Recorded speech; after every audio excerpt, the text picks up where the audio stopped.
sellers, this is Tiffany at Cherry Bekaert. Today we're going to talk about Nexus.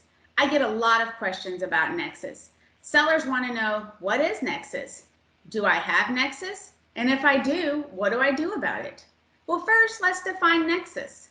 Nexus is just your connection with the state. There are two types of Nexus. You can have Physical Nexus or you can have Economic Nexus. Physical Nexus can come in the form of employees, 1099 contract workers, sales reps visiting the state. It can be an office or a warehouse you have at the state. It can even be inventory that you're storing in the state, whether you're storing it in your own warehouse, an Amazon warehouse, or a 3PL. But what about Economic Nexus? Well, this is the new kid on the block.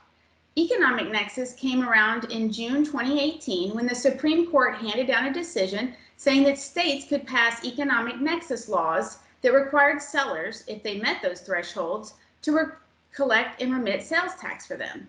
So most states went with $100,000 a year or 200 transactions, while some of the bigger states went with higher thresholds. States like California, New York, and Texas. So what makes up a threshold? Well, it depends on the state.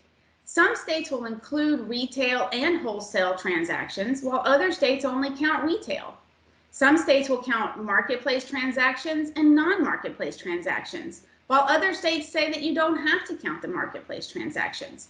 Some states count taxable sales and non-taxable sales, while other states say to only count the taxable sales. So what's a seller to do? Well, we recommend that you contact us for help. We are able to look at what you sell and look at the state's thresholds to determine whether or not you meet those thresholds. So what happens if you do? Well, at that point, you have to register for a sales tax permit, which we can also help with, and then take care of compliance. For compliance, you can either file prior period returns or file a voluntary disclosure agreement if you have a large liability. So if you have any questions regarding Nexus, just reach out to us at etax@cbh.com. Thanks and have a great day.